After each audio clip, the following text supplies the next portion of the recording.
Hey, what's up, everyone? This is Ty, and on this channel, I basically just think out loud over gameplay because some of the thoughts that sit in my head are staying in here way too long, and I just gotta go ahead and yap it out. But this one right here, it might get some people heated, although that I promise is not my intention. I truly just want to know why people, want to borrow parts of culture, but not necessarily everything that is attached to that culture. And yes, I'm talking about black culture and the N-word.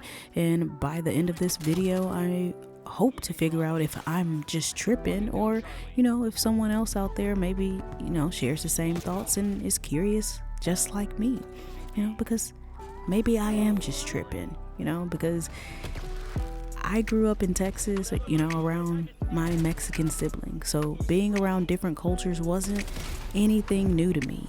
That wasn't the thing at all. The thing was moving around later. I was a military brat. So I was born in Texas, but I was raised in Georgia. And after getting my degree and becoming a parent, I took my talents to California. And, when I got to California, not gonna lie, I remember hearing people say the N-word so casually and thinking, damn, did I miss a meeting? Because where I grew up, from like ages 3 to 12, the word wasn't casual at all. The word was a full-on curse word, You were swearing. Like, you say that in front of adults and now everybody in the house knows your name with the belt on it. Go get it, Then I later, moved around and heard cousins joking with each other and saying it casually. And I remember being like, wait, y'all can just do that? You see, like when I was around 12, 13, we moved to Atlanta. And, the culture in Atlanta was quite different. I got to see, cousins using the word like it wasn't anything at all. And, here's where my brain got lost. Because I'm not even talking about expectations. I got, again, stepbrothers, fully Mexican, who, was raised by a black man, my dad, raised around black households, black culture, hip hop, the whole thing. So obviously environment matters, right? But my bigger thought wasn't who gets a pass. My, thoughts were, how does something become so normal people stop questioning where the heck it came from? Because somewhere around, my 8th grade year, that word started rubbing off on me too. Then, by my early 20s, I remember a time like somebody pointed out, dang, you use that word in every sentence, don't you? And I ain't gonna lie. One day I had to catch myself. I was like, dang, can I literally say anything else? Bruh, man, dude. Shoot, when I grew up in Texas, all I heard was them saying cuddy this, cuz. And, this is where I think the internet changed everything for us. Because now culture spreads faster than people can process it. You hear the word in music, streamers say it all the time live, YouTubers say it in their reaction channels and videos, communities say it together. Now everybody's using it together and have lost the full context of why it was originally used in the first place. And after hearing something enough, your brain stops asking those questions. Because think about it. You got huge creators with massive communities, millions of people watching them. And they're like, my N-word this N-word that, And if you're in that community every day, eventually that type of language starts feeling normal, right? Even everybody inside that community doesn't identify with where the language comes from. And that's where my brain starts buffering because influence is strong.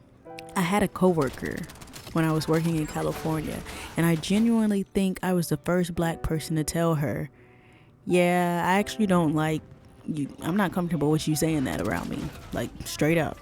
And she wasn't mad. She wasn't trying to be disrespectful. She actually looked surprised. And I want to, provide some transparency here. She is a child of an immigrant. So her mother came here from Mexico, and her view on life is very much different from the average American. Although she moved here, as a little girl and had to learn, how to speak English by going to school, her community, what she was raised around, her community taught her that it was okay to use that word. And again, she looked surprised, like, wait, really? And that always stuck with me, because now I'm sitting there thinking, damn, how long does somebody have to do something before it just becomes normal, an instant like habit for them, where it's habitual and they don't even realize that they're doing it? Because some people genuinely don't think twice when it comes out of their mouth. And here's where I think things get messy, because I also know Black people that don't care. Some people, they have that mindset, as long as you don't say it around me, we cool. Some people, give passes. Some people don't.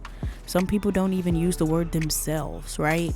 So now everybody operating on different rules and different terms. And when everyone is operating on different rules, confusion definitely enters the chat. But I think the bigger conversation ain't even really about one word. I think it's about identity. Because if we remove music, we remove the internet, remove friend groups, remove the influence, would people still talk the same? Would people still dress the same? Do you think people would still move the same? Or did everybody just accidentally absorb pieces of everybody else? Because culture spreads fast now, faster than history. And I think that's where disconnect happens. Because everybody wants connection, everybody wants community, everybody wants to belong somewhere. But sometimes people pick up pieces without ever seeing the full picture. And if you've been sitting here this whole time, really listening, I'm not asking who's right, who's wrong. I ain't asking who gets a pass and who doesn't.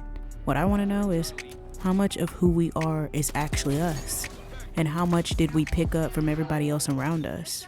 Go ahead, stay with me on the train. Watch the full Real Conversations You Needed to Hear playlist right below. I love you. I really appreciate you for being here. I'll sit with you in the next one. Peace.